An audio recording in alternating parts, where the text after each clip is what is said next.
Well, welcome to the two people that are watching. Yeah, I just wanted to do a live stream for you guys. This is the first time I've ever done one, but I think that it could end up being a really good way to interact with the community. And I'm always, the whole point of me starting this YouTube channel was that I wanted, to be able to just give my opinions about Nintendo and get more of a conversation going about Nintendo in my life. So, if you guys have any questions about what my opinions are on certain things, that would be awesome if you guys could ask those questions in the chat. Yeah, other than that, I'm pretty excited about the Nintendo NX, or, oh man, the Nintendo. When am I going to stop saying Nintendo NX? Honestly, the Nintendo Switch. But I would love to know what you guys think about it as well. I mean, obviously, there is part of me that wanted to see the system be a direct competitor to Sony and Microsoft and PC in terms of technical abilities. But there's really something cool, I think, about partnering with NVIDIA and coming up with something that's actually quite innovative. And I really like so far how Nintendo has been presenting the system to us. Even though we only got a 3-minute trailer, it was pretty cool. I believe they ended up using the same company that they had used to present the Wii to the public as well. The same, I guess, company that came up with We Would Like to Play commercials. And they just, I think, the commercials are just like the Wii commercials, a little bit oddball, but I think it really, drives home a simple message about what the Nintendo Switch is all about. So, I mean, obviously, I don't think that people are going to, go and play basketball, a bunch of adults, and then in between breaks, I guess when they take a water break, they're going to pull out NBA 2K and sit beside the basketball court playing basketball on their console. And there were some other things in the video that I also thought to be, kind of wishful thinking or kind of funny. The other one was, thinking that you're gonna take your dog for a walk um, and basically play Breath of the Wild while your dog is on a leash with you. That's just not very. It's not a very likely thing, but I think they did a good job of just showing things and kind of building excitement for the system without making any claims that are going to kind of come back to haunt them in the future. Just give me a second here.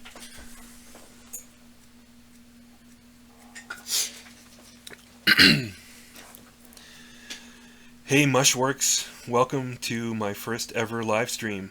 Um, how are you doing today?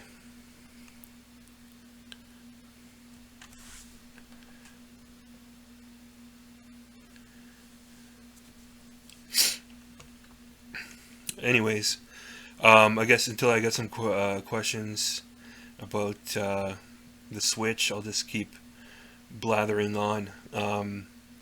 Yeah, like for example, I mean, the marketing.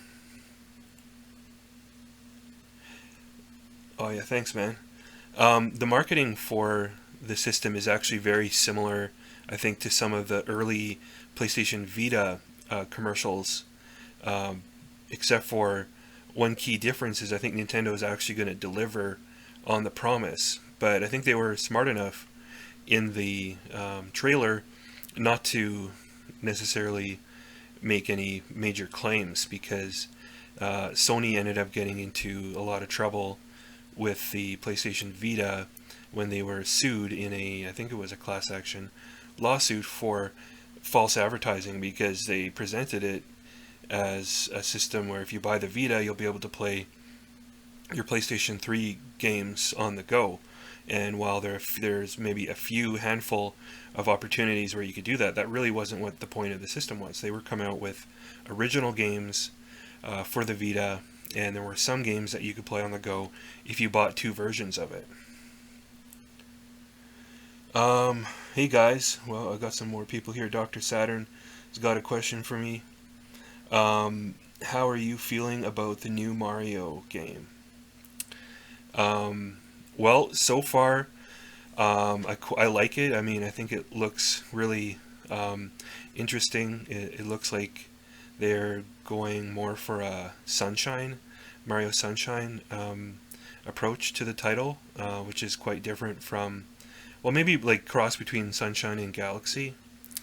But I don't think there's going to be any crazy water packs or anything. But I think that they showed just a small part of the game, but graphically it looks decent. And of course the art style with Mario always looks amazing. But I think that you're going to have like a lot of ability to freely move around without a fixed camera perspective, which what we got in Mario 3D World and Mario 3D Land on the 3DS, which I actually kind of liked those games a lot, actually, but they didn't quite, I guess, blow me away the way that Mario Galaxy did and the way that Mario 64 did, so I'm hoping it's going to be the same kind of experience.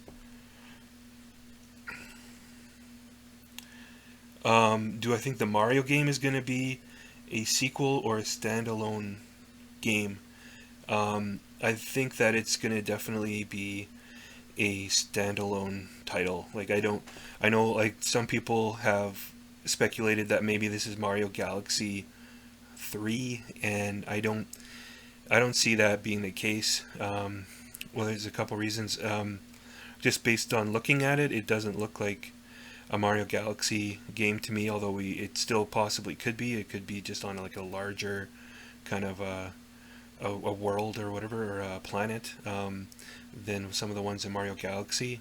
But Nintendo has talked in the past about making the new Mario game kind of going back to the basics, or going back to the drawing board, basically, like they did with Zelda Breath to the Wild, and making it like a new beginning so that people could have the same feeling they got when they played Mario 64. And for that reason, I think that part of their marketing for it is going to be not that this isn't just a sequel to something they previously made. So yeah, at this point I don't really see it being a sequel to anything.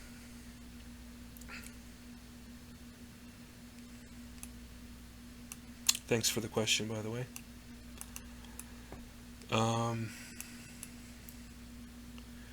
Do I have any new information?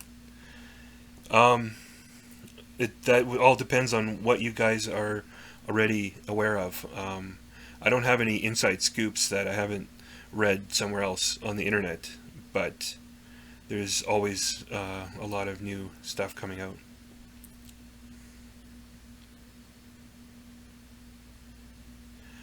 Okay, there's a good question. Just watched a GameSpot podcast. Someone was saying the Switch will be PS3 level. It's impossible to be PS4. I think you're asking, is it possible to be PS4 level? Well, suggesting that it's going to be PS3 level, I think from everything that I have researched and all of the leaks that we have coming out, that's a ridiculous statement. For somebody to say that on a podcast at a site like GameSpot, that just tells me they're not really paying attention. The NVIDIA Shield console, which came out, I don't know, did it come out last year? Is using the Tegra X1, and this is rumored to be using the Tegra X2, which I think is most likely. I mean, it's going to be definitely, I think, using their new process and with a smaller, um, a smaller, more efficient process this time, and it's going to be much more powerful than the Shield console, or at least somewhat more powerful than the Shield console. And the Shield console already um, was more powerful, considerably more powerful than the PS3. It was more powerful than the Wii U, but it suffered greatly from the hindrance of having to run the Android operating system on it, and it didn't have really, really good tools for porting games to it, which is going to be totally different with the Switch. NVIDIA has been doing most of the API work and adding tools and libraries to the Switch, but even they have talked about how it's gonna have really, really good modern APIs, and they're going to be able to get a lot more out of it. So I would be very surprised if the Switch wasn't 3/4 of the way between the PS3 and the PS4 in terms of power, and I don't see any reason why it wouldn't be able to at least run modern games, the same games that are on Xbox One and PS4. It just might have to do so at a slightly lower resolution and then up converted to 1080p. Whoa, we got 12 people in here now. That rules. Okay. Any okay, no, there's another.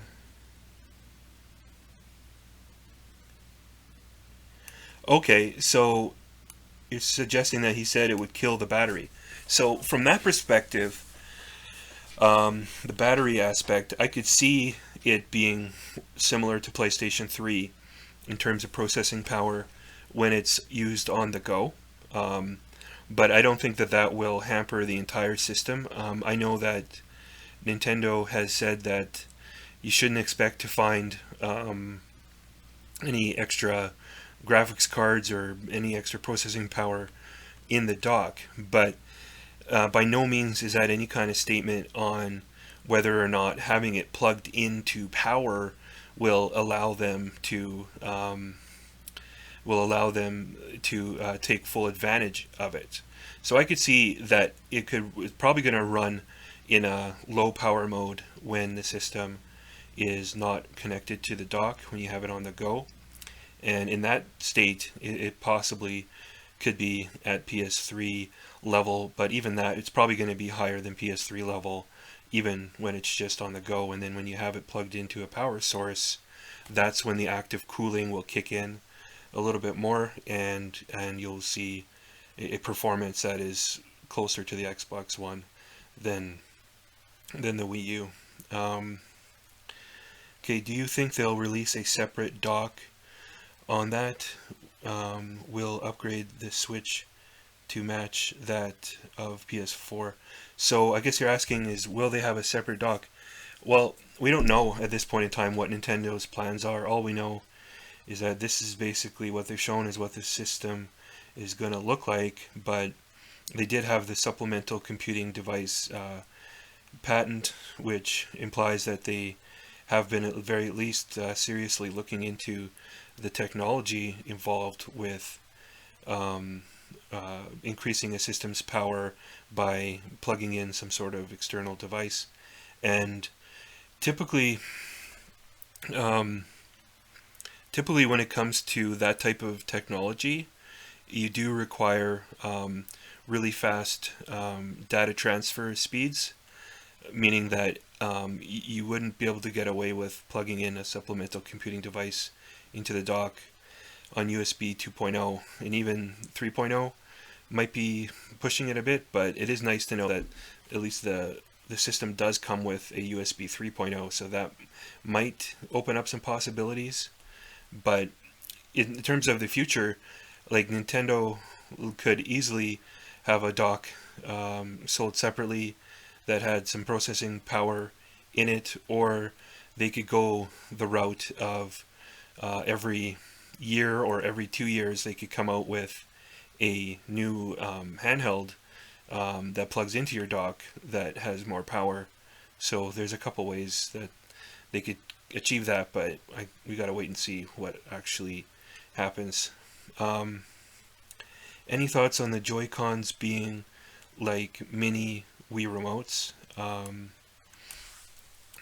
Well, I did see some other videos other people put together on that subject, and um, there was one video I watched that said that possibly the reason why the system protrudes above the dock, like you can still see maybe 1 inch of screen on the top of the dock when the system is inside there, that they would create basically a sensor bar out of that. And I really don't see that being realistic, because sure, on the example they showed in the commercial, there was a tall enough TV stand that you could place the system, in front of your television set, and it wouldn't block your screen.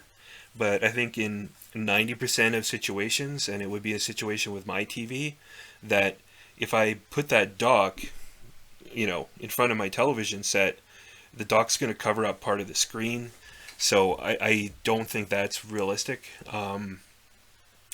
But I do think it's possible that the system could easily come packed in with a dock, or sorry, with a sensor bar, or it could be compatible with previous sensor bars, and possibly, yeah, like it didn't really look like it might be more of a gyro-based solution if it is anything, because it doesn't really look like there is a camera built into those controllers, the Joy-Cons, at least not on the top of them, which is where the camera would need to be in order to interact with the sensor bar.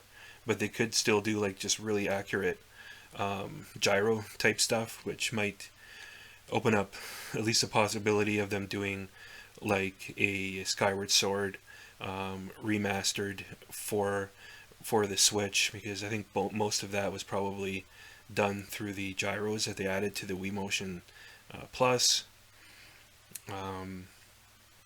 But they could also, basically reprogram parts of the gameplay to be compatible with a traditional controller. Hey Colin, I know a lot of people are optimistic about the Switch. I am as well, as I don't think graphics matter as much as people think. However, do you think they pulled off the hybrid well? Based on what we've seen, I think the biggest thing when you're doing a hybrid system is it's a pretty basic concept. And the things that are most interesting to me is it being marketed well? Will it actually be able to run cross-platform titles without them looking like, or without them running like garbage? And a lot of it has to do with, I think, the design. Something like this needs to look really cool, and I think they've done a lot of that, provably so.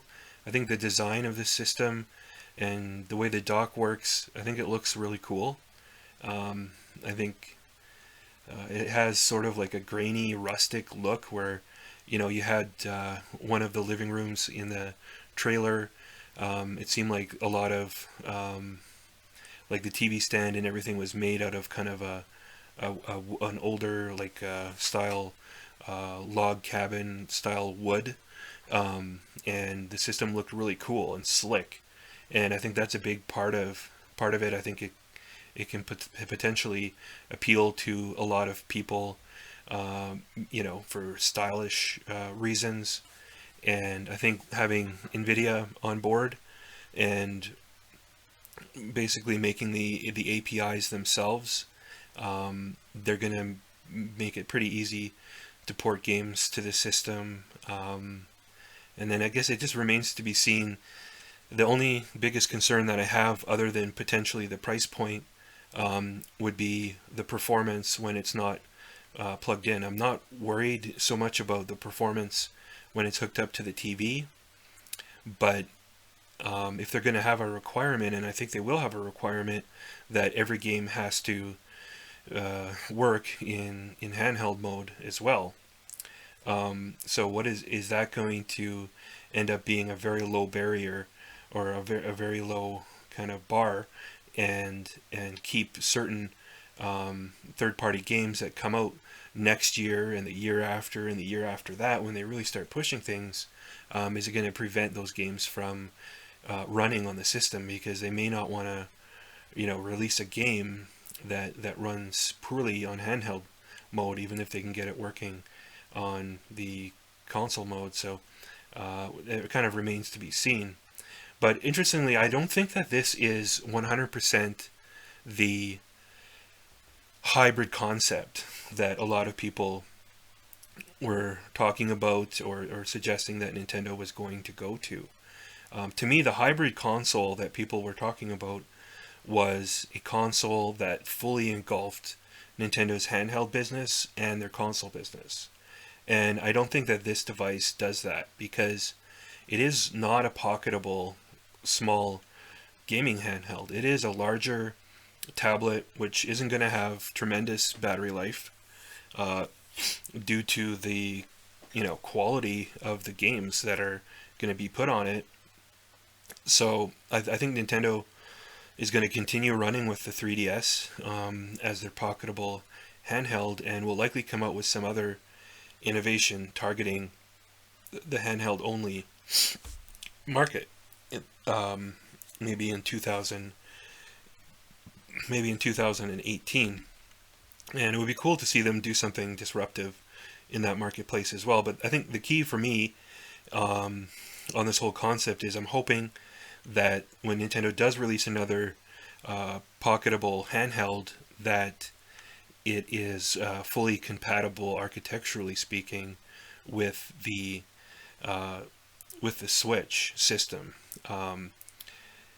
If they wait long enough, potentially they could, in a smaller form factor, get all the power of the Switch into a pocketable handheld, and then they could share the same game library. So to me, that's the biggest thing that I'm looking for in Nintendo's next handheld system.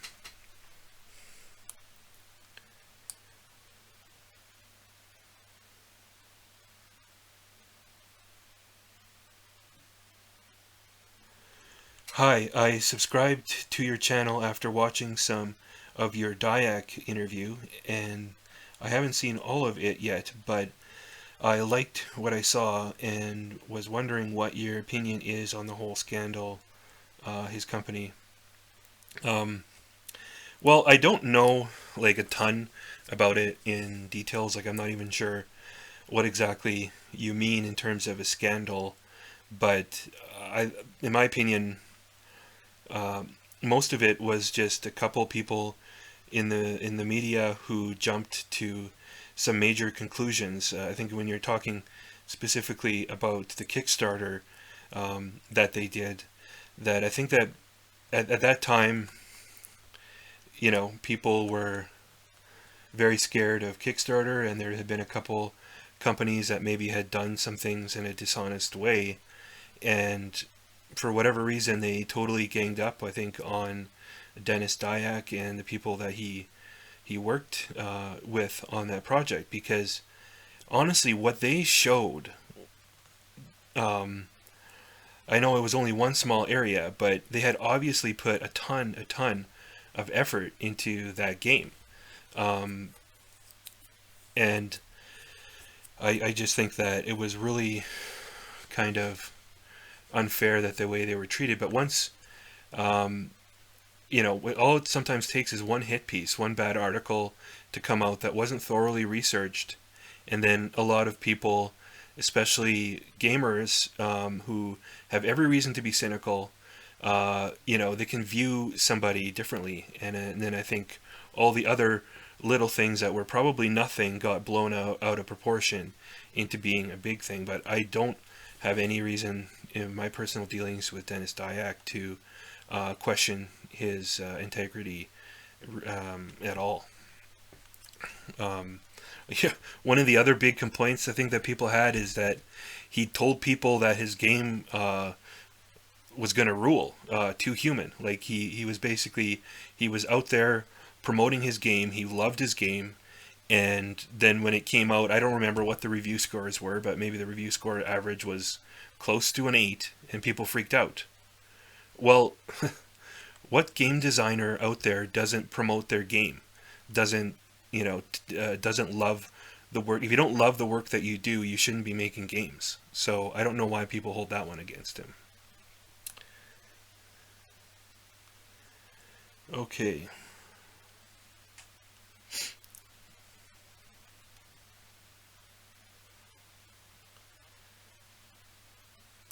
Would the Switch be too big and heavy for VR?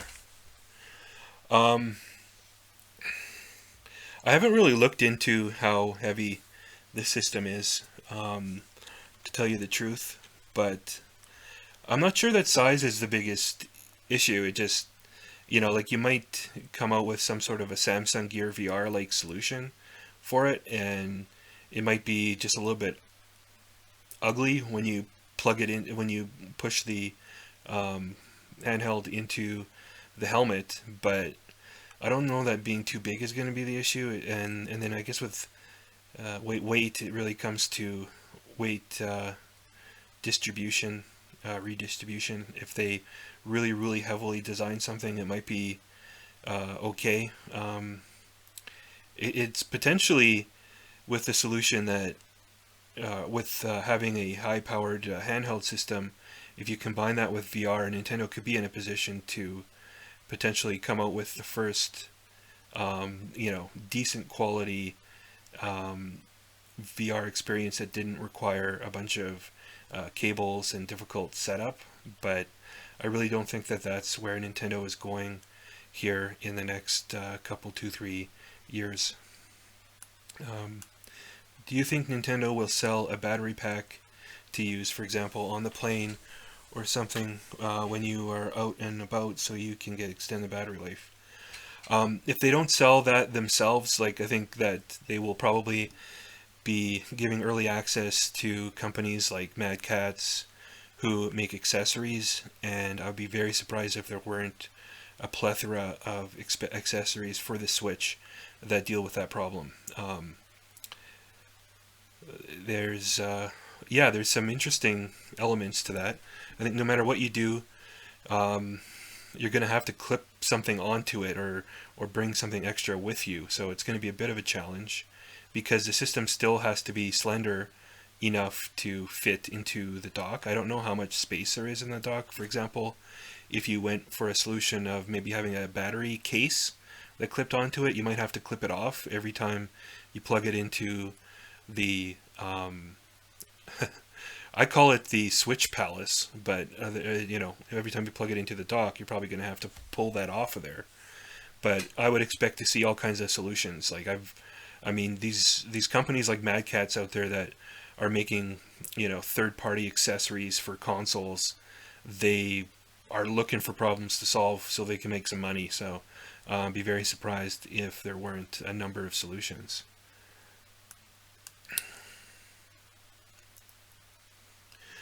And on a Nintendo related question, what is the most rare Nintendo game you own? Okay, that's a good one. I've I had a problem, at least when I was younger. I typically ended up trading in my games and my old systems for the new ones when they came out. So I don't have very many older games, and I don't really know what game I have would be my rarest. But I would say that there's actually, speaking of Dennis Dyack, there's a couple of games in my collection I'm pretty proud of, and that's Eternal Darkness and actually Metal Gear Solid Twin Snakes on the GameCube. And the GameCube to date is still my favorite Nintendo system of all time, and I've owned them all. I started with the original Nintendo. Um, So it's been, especially Eternal Darkness is one of my favorite games of all time because to me it just represented a really amazing era in gaming when graphics were starting to get really, really good and games were starting to get deep, and it represented Nintendo's will to fund and publish really cool M-rated games. It's not just that game. There was also Resident Evil 4 and a bunch of different Resident Evil games. So that's probably my favorite game I have that's in my gaming collection, but I want to work on my collection some more. How many units will the Switch sell? Really good question. I can't really say for sure without having more information, right? Today's gaming world is very different than in the past. If I could just say, okay, the Switch isn't going to have any upgrades. They're not going to, you know, they're not going to suddenly come out with a standalone console that competes with it, or a separate handheld that fits in your pocket that also competes with it and maybe takes away from it. If this was just truly a hybrid and Nintendo wasn't coming out with any other systems over a 5-6 year period of time, my conservative estimate would be 60-70 million units easily. And depending on how much it spreads beyond Nintendo's core following of handheld gamers and console gamers, it could easily go over 100 million in that period of time. And I would say on the low, most conservative estimate I would have would be 40 million. And I should preface this by saying that the Wii U, I was not nearly that optimistic for. I think I was more optimistic than what ended up happening. I don't think anybody predicted it was going to sell, 12 to 15 million units. But I think that my projections were more like 30 to 35 million. And coming off of the Wii that had 100 million, that was a pretty low projection. So, especially if Nintendo doesn't bring out anything else that competes with the Switch, I think it's going to do really well. Like, you're going to have everyone that buys a Nintendo handheld at launch and everyone that buys a Nintendo console at launch, minus a few naysayers, will buy it at launch. It's going to be a huge launch. Sounds like they got a lot of good games coming at launch, and in the pipeline. It's going to be on the market for only 3/4 of a year before it gets its first Christmas. So you get a launch to build up momentum, and then by the time it starts to wane, you got a Christmas coming up. So it's going to have a huge first year, and then with consoles, it's all about momentum. So if you can have a big first year, you're looking pretty good.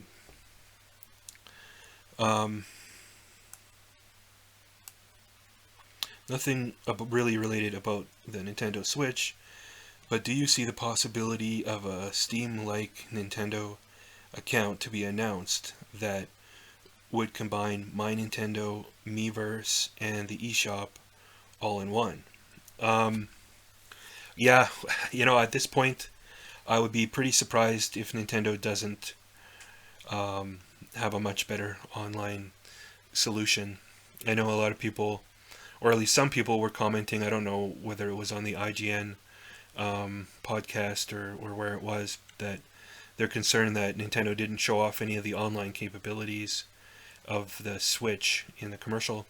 But I think that they were just wanting to focus on, this is going to be a system for core gamers, and as they mainly just showed off core games. They didn't show a bunch of gimmicky stuff like they did for the Wii U launch and for the Wii launch.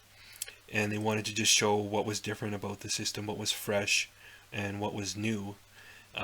So it doesn't bother me that they didn't show off the online capabilities. They will have plenty of time to do that in the future, but I think the online capabilities will be more advanced than anything they've had in the past. I think you'll end up with one user ID, your Nintendo ID, and that'll be tied to all of your game purchases. That'll be tied to a friends list. I think there will be all kinds of ways to interact with your friends, and I just think that they may up the ante on some security measures to make sure that parents that don't want kids to be interacting with people in that way are they're not able to. So they have some patents on all kinds of different security features, like possible facial recognition, things of that nature. So we'll see what they end up doing, but I definitely think that they will have something competitive. This system is all about having something that they feel would be in sync with the times, and we live in a social networking, social media, online connectivity world. The system isn't going to be in sync with the times if it doesn't have those features. Okay.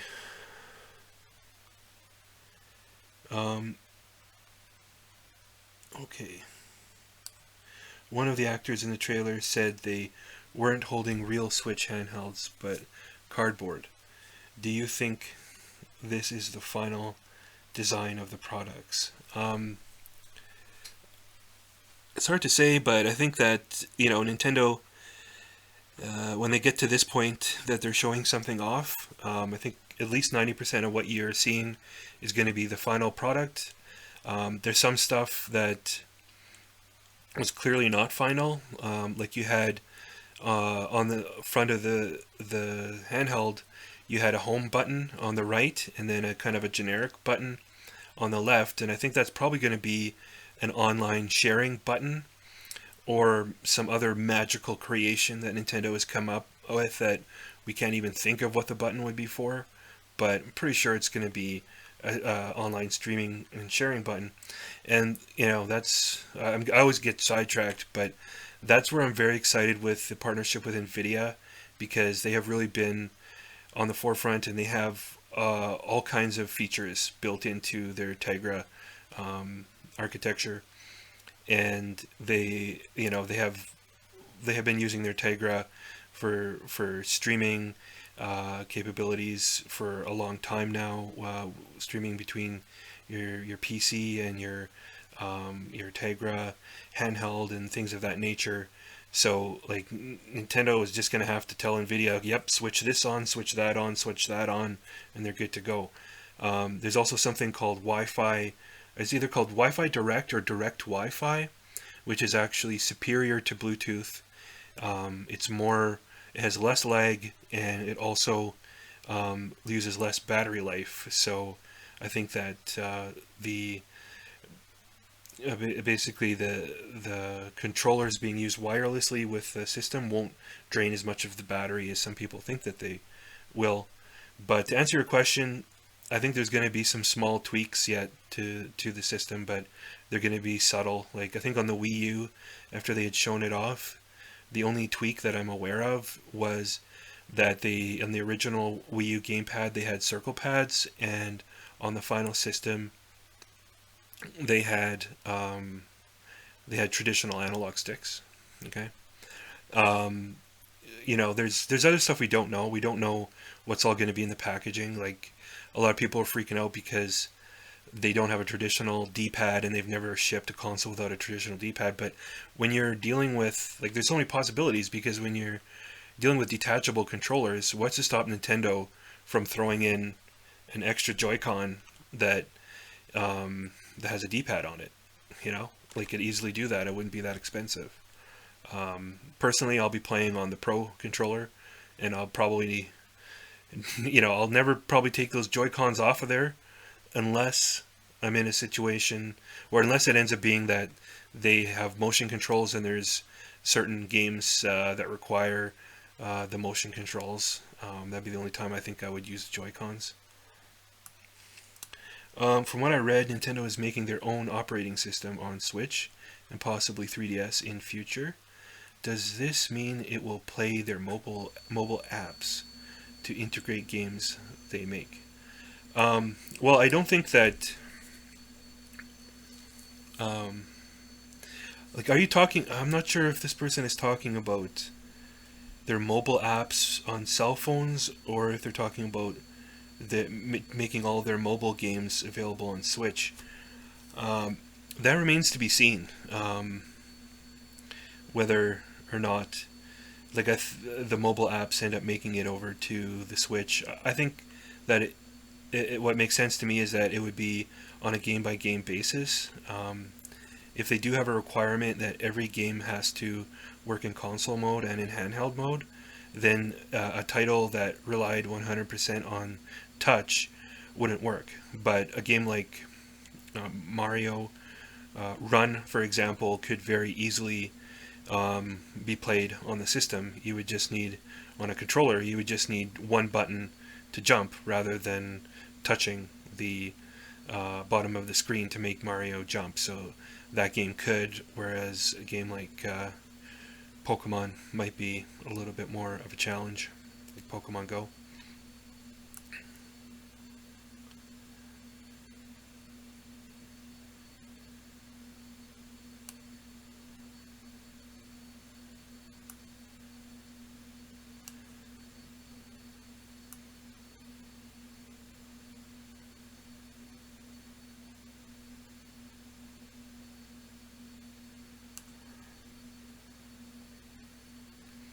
Okay.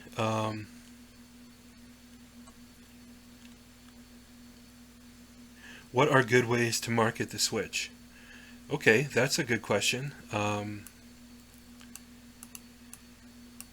think that, well, other than Nintendo fans, I'll talk a little bit about where I think the Switch fits into the marketplace. I think that you're not going to get Sony fanboys and Xbox fanboys and PC fanboys to, sell their consoles and buy any Nintendo console. And they're not going to sell their console to, their PlayStation to buy an Xbox either. But what I like about the Switch is it offers something that none of those systems offer. It is a system that potentially is appealing to anybody that is a gamer, regardless of what they may or may not already own, and that is the portability aspect of it. I think when it comes to third parties, I think you're probably going to have a larger market for a third party port that is a single player experience, like Elder Scrolls, Skyrim, like really any Bethesda titles. And it's going to be a little bit of a smaller market for games like Destiny because there's not going to be any advantage for someone that owns a PlayStation 4 or a or an Xbox or what have you, because they're gonna still want to play a game like Destiny with the friends that they've been playing with online for many years, and it's a big change in their life to switch over to a different ecosystem and a different friends list. But I think a game that is played 100% single player, like Skyrim, that question really would get into their mind. Do I want to buy this on PlayStation 4 or do I want to buy this game for Switch? Because it's going to be virtually the same game minus a few effects, a little bit of resolution here or there, and the ability to play that game in different situations I think is appealing. And it doesn't have to be just on the go. It can be, like, for me personally, I like having a handheld system to kind of just lay in bed for an hour before I go to sleep and play a game in some more relaxed and more comfortable positions than kind of like sitting there. Um, so I think definitely the best way to market the system is to core gamers, to like market it to Nintendo fans, and market it to core gamers. I think there's going to be some Nvidia fanboys that are interested in the system because of the Nvidia factor of it, and it's also, I think, going to appeal to the people that are like technophiles that aren't necessarily like, they like video games but they aren't like huge gamers, but they like to buy tech gadgets. I think it has it's the most stylish system that Nintendo has ever produced, in my opinion. And I think, like, I remember on CNET when they first got their hands on a 3DS, they looked at it like if it was caught in some sort of a time warp. Like, they didn't really understand how or why there could be room in the market still for something like that, and they thought it was from a bygone era. Um, Whereas with the Switch, from my understanding, they've been, fairly positive. Like it's something that is much more in sync with the times than the 3DS and the Wii U. So there's that angle as well. And I just don't like. I don't see it having huge. Like I don't think the idea of it is to target casual gamers like the Wii was, but I think it is the idea is to sell it to virtually every gamer, which is a huge market now. Like the problem is, why would a casual gamer spend $250, $300 when they can play all their casual games that they want um, on the cell phone that they would buy anyways, or on the tablet that they already own, or on Facebook? They're just not passionate enough to buy a system. You had your short period of time with the Wii where you could come out with a new experience, and this was video games and it was exercise, and you know, it became basically. Don't get me wrong, the system wasn't a fad, but there were elements to it that were only going to be popular for a certain time period, and people until certain people got distracted by other new things that had come out. What I like about the Switch is it is targeting a traditional gamer, in my opinion, and I think it's trying to broaden the gaming marketplace with largely traditional gaming, which they're just going to make it easier in more situations to have a high-end gaming experience. Okay, do you think we'll be getting a Metroid or F-Zero on Switch? Definitely. I'm not saying that because I have inside information. I'm saying that just because it's so logical. Like, what better way, especially Metroid, but I think F-Zero will probably happen as well. But what better way to signal to Nintendo fans that Nintendo's back than to finally come out with a another Metroid game on a console? It just would blow my mind if Nintendo did not come out with a Metroid game, and I think they will probably come out with a Metroid game within the first year or two of the system coming out, or at least we'll know about it very early on. Um, Also, F-Zero, I think I have a fairly good feeling about it that Nintendo is going to do an F-Zero game, and hopefully they nail it, because for a franchise that is Nintendo considers to be on the fringe, it's not a franchise that they can just slap F-Zero on anything and it sells like a Mario.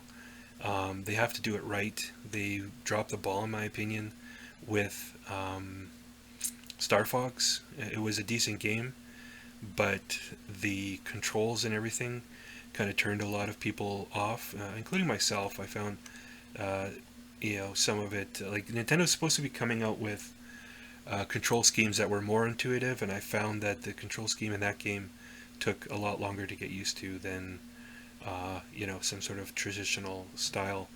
So, but yeah, I do think that F-Zero will be made, and it'll be interesting to see who they partner with to make that game, because I don't think that they would make it internally.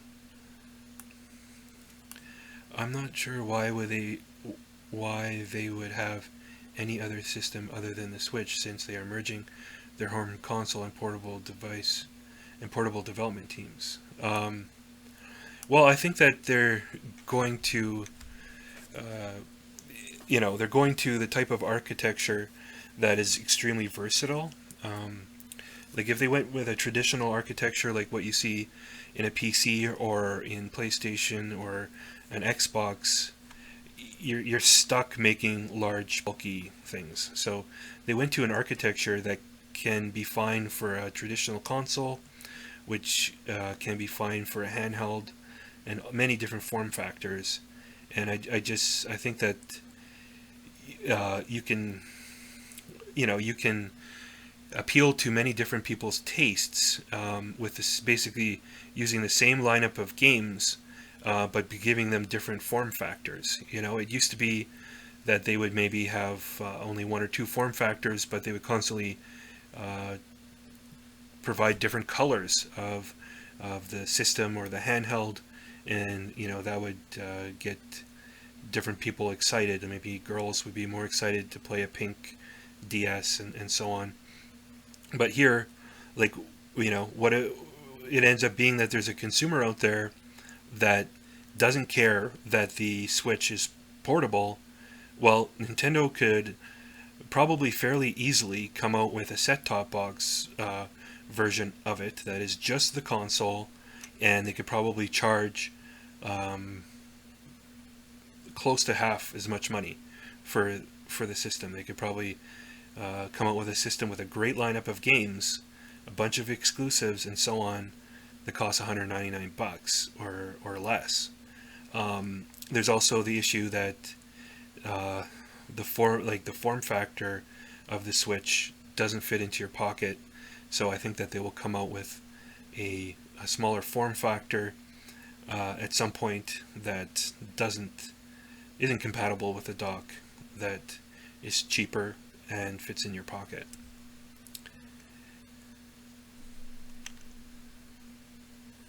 Um,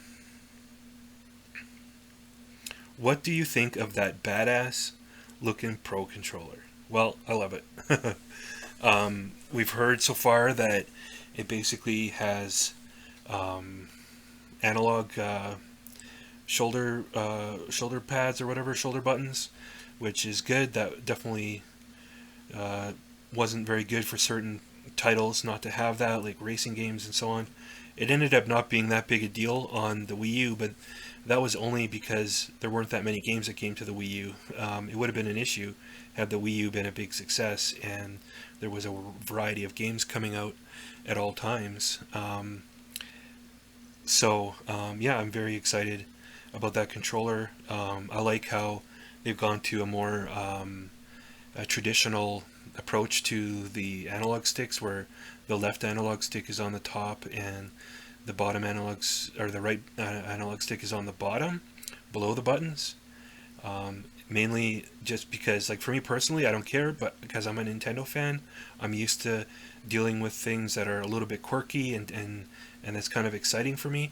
But I think for the average consumer out there, people don't want to just have things that they're used to messed with at all. And I think I want Nintendo to appeal to those people a little bit more and remove as many excuses as possible. I also love how the front-facing buttons seem to be really, really large. That's something that's very agreeable with my, big thumbs that I've got. And it just, design-wise, it seems more heavily engineered than the Pro controller on the Wii U. I'm really hoping that there's one thing that we don't know about yet that I'm really hoping for, is that they have put the gyro controls into the Pro controller, because I think it would, there's definitely something to be said for using a dual analog controller along with the gyros for the precise aiming, as seen in Twilight Princess, Twilight Princess HD, as well as Splatoon. So I hope that they do put the gyros in there. Okay, quick. Nintendo just told you that they are going to bring back an old Nintendo series for Switch that hasn't been touched in 15 years, and you get to choose which one. Go. Oh, wow. That's a good question. I gotta remember how many years ago certain franchises weren't continued. Well, I think right away the franchise that comes to mind would be Earthbound, or Mother as it's known in Japan. This is one of the one of the very original RPG franchises that started up on the original Nintendo and the Super Nintendo. I wasn't that big into RPGs back then, just because I didn't fully understand them. I was very young at the time, but I've gotten into those for that franchise retrospectively, and I think that if they did a really really good job with it, I think that would be awesome. I would like to see them use Monolith a little bit differently. I know maybe I'm going to get some hate for this. I don't know, but I think that Monolith is kind of being underutilized a little bit, making the Xenoblade titles because they're simply not a household name, and you know, I think that it's really hard to establish a new Japanese RPG these days and make it a really big thing. So, maybe you could see them maybe taking some of Nintendo's other franchises and making RPGs out of them, which could be cool, or have them make a spin-off Zelda game or something of that nature. But off the top of my mind, it would have to be Earthbound. Hi Colin, do you really think there will be an actual successor of the 3DS? Well, yeah, I do believe so. Like, I believe that by the time they're done and they can't sell 3DSs anymore, they're going to come out with another system that is a portable system that fits in your pocket. I think there's still a market for that, and if it's innovative, and grab some attention, I think that they can sell quite a few units of it. I think probably half of the 3DS market is people that are only buying it for the Nintendo exclusives and only buying it to primarily use in their homes. And so a lot of those people, or almost all those people, will probably prefer the Switch. So that'll cut into the 3DS lineup a bit. But at the same time, it's just, especially in Japan, it's going to be a huge thing still, I think for at least another 5 or 10 years.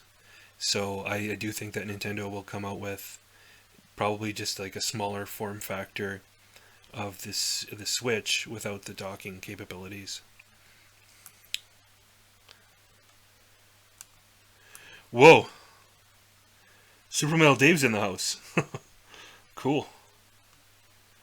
Oh man, I kind of lost track of where I was there. There's a lot of comments. Good job, guys.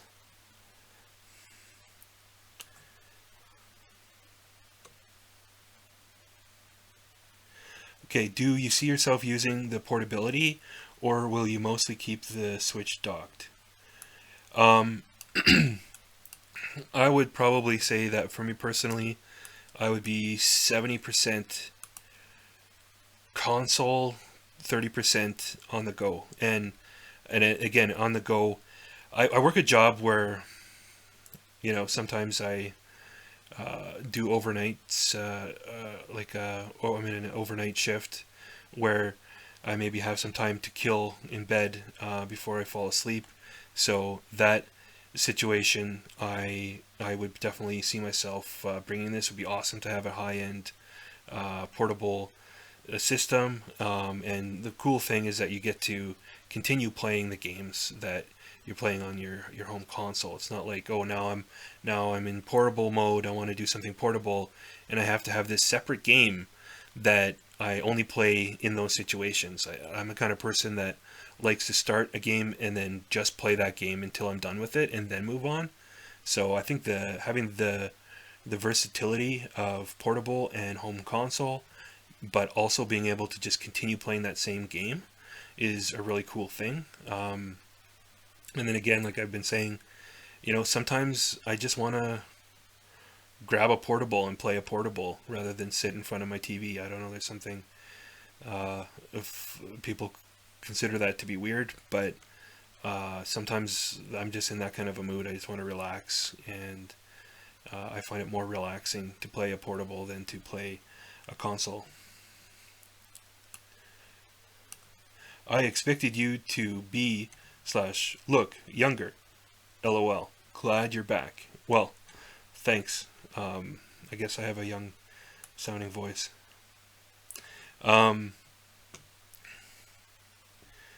How well do you think the Nintendo Switch will do if it's sold for $200, 253? Okay, four things, man. That's a long-winded question, but I'll see what I can do here. What is the sweet spot in price? Well, the way I look at it, the neutral price on the system, in which, to me, the neutral price is the price in which the system won't sell better or won't sell worse based on price. It's basically not a factor. Is $300. $250, the system I think will do really, really well, and I think that people will consider that to be a good value, a good price. And if it sells for $350, I think that people are going to hum and haw a bit more before buying it. There still will be a lot of people that buy it, but people will think about it more. 250 is perfect. People 250 can be kind of like a paycheck decision for a lot of people. Personally, I'll probably mostly be using it as a home console with the Pro Controller. Hey, that's good. And if that's, one of the things too I was thinking about is it's not just about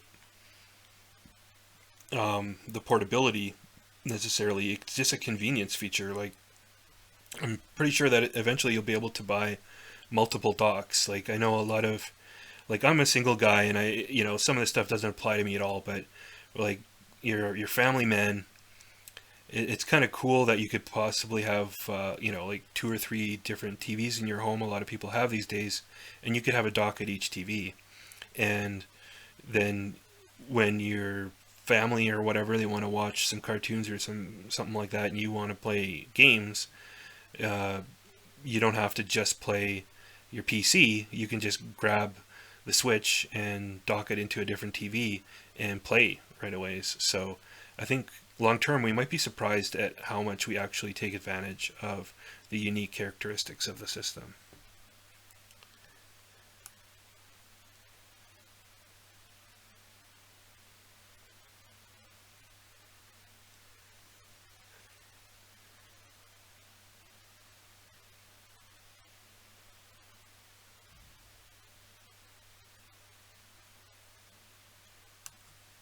Do you like the new name, or would you rather Nintendo keep NX as the same name? Um, there's two different ways of approaching that question. One is the marketing person in me, and I used to work in marketing, and I like to think about things from that perspective. Uh, I think the name is a good marketing name because it drives home the simple message of what the system is really about, or not really what it's really about, but what at least the hardware aspect of the system has that other consoles don't have, or that your cell phone or other mobile devices don't have. Um, so so yeah, I think it was a good name for that reason. I always get attached to the code names for some reason, and eventually I get over it. NX, I think, had a really nice sound to it, and it kind of sounded kind of like their old school naming system naming. Like, they had the Super NES was the SNES, and the original NES was the NES, and this has a similar ring to it. But the NX doesn't really mean anything as well, so um, yeah. And there's also an issue that there's other products on the market that use the NX, like there's a Lexus vehicle, so it's not a situation like the Wii, where the Wii worked really well as a branding name, because it ended up just becoming the meaning of the word that they created. And when it comes to the NX, that wouldn't quite have the same effect. So I don't think from a marketing perspective NX is that great, but I always thought it had a nice ring to it.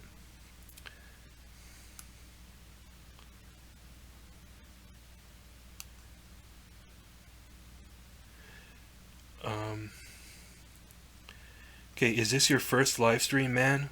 From Supermel Dave? Yes, it is. I hope that you're enjoying it. Um, I didn't really put too much thought into it. I just thought, hey, I should do a live stream.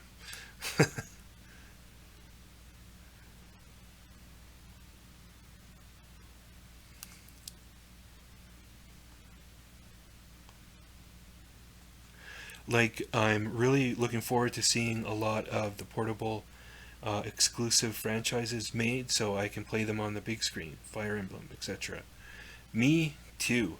Um, I think it's been a problem in gaming for a while that it seems like all we get are, big budget AAA blockbuster type of experiences and indie games, which are on the total opposite end of the spectrum. So I'm really hoping that whatever Nintendo does with a pocketable handheld in the future, that the architecture will still be shared and we get most, if not all, of Nintendo properties or Nintendo games available in the console mode. I'd like to see, yeah, more games like Fire Emblem, even like the traditional Pokemon games would be great in HD. Just improve the graphics a little bit and play those on your console. I think it would be fantastic. Will the Pro Controller have a headphone jack like the DualShock 4? As of right now, I believe that nobody has been able to spot one on the Pro Controller, and there's been rumors circulating that it won't, but I guess we'll have to wait and see because Nintendo hasn't said anything officially on that, and we'll have to wait and see because they can still tweak a few little things here and there.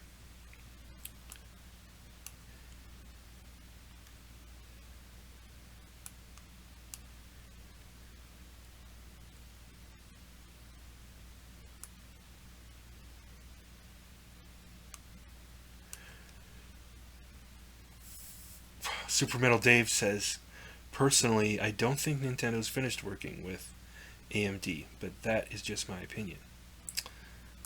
That's interesting.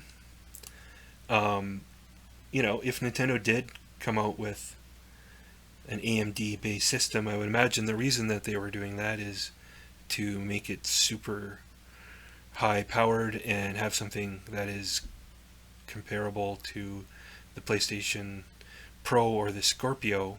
Um, and I think that would be great. I would still definitely hope that they can find a way to make it easy to port games from the Switch over to that system and have a bunch of different products that appeal to the tastes of a number of different gaming fans. So,